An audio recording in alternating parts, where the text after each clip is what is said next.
Assalamualaikum warahmatullahi wabarakatuh. Perkenalkan, nama saya Mei Sulistianawati, NPM 2003031022 dari jurusan Akuntansi Syariah kelas A. Di sini saya akan menjelaskan sedikit tentang materi pokok akuntansi syariah untuk memenuhi ujian tengah semester mata kuliah Teknologi Informasi dan Komunikasi. Materi yang akan saya presentasikan adalah materi kombinasi bisnis dari mata kuliah akuntansi keuangan lanjutan. Yang pertama yaitu pengertian kombinasi bisnis. Standar akuntansi keuangan penggabungan usaha adalah penyatuan dua atau lebih perusahaan yang terpisah menjadi satu entitas ekonomi karena satu perusahaan menyatu dengan perusahaan lain atau memperoleh kendali atas aktiva dan operasi perusahaan lain. Jadi kombinasi bisnis adalah suatu transaksi di mana suatu perusahaan memperoleh pengendalian atas satu atau lebih perusahaan lain. Sebuah penggabungan usaha terjadi ketika dua atau lebih usaha yang terpisah menjadi sebuah entitas akuntansi tunggal. Dan yang kedua yaitu tujuan penggabungan usaha, yaitu meningkatkan profitabilitas, tetapi banyak perusahaan dapat menjadi lebih efisien dengan mengintegrasikan operasi. Dan yang ketiga yaitu alasan penggabungan usaha. Yang pertama yaitu keuntungan atau keunggulan biaya, yang kedua menurunkan resiko lebih rendah, dan yang ketiga yaitu memperkecil keterlambatan operasi. Selanjutnya yaitu jenis-jenis dari kombinasi bisnis, yaitu ada merger, akuisisi, dan konsolidasi. Yang pertama yaitu merger atau penggabungan. Kombinasi bisnis di mana hanya ada satu perusahaan yang bertahan dari berbagai perusahaan yang bergabung dan perusahaan lainnya dibubarkan.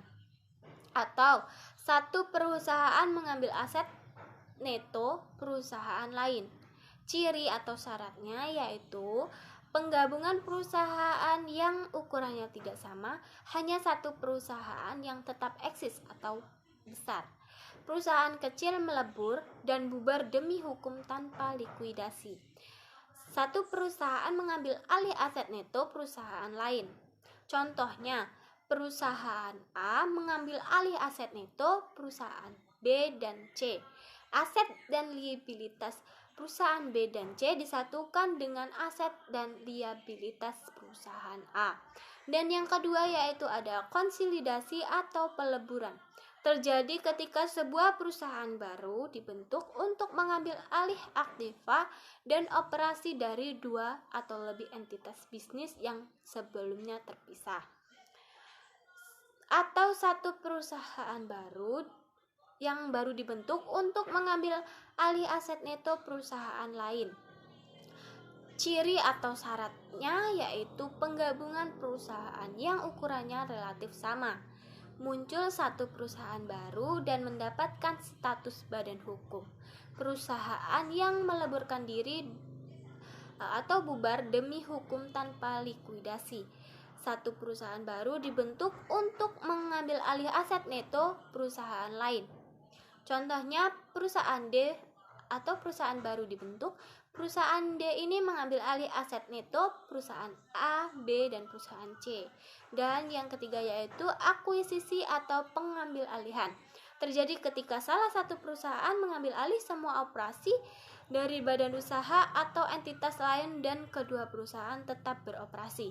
Satu perusahaan membeli atau mengakuisisi kurang dari 50% saham perusahaan lain.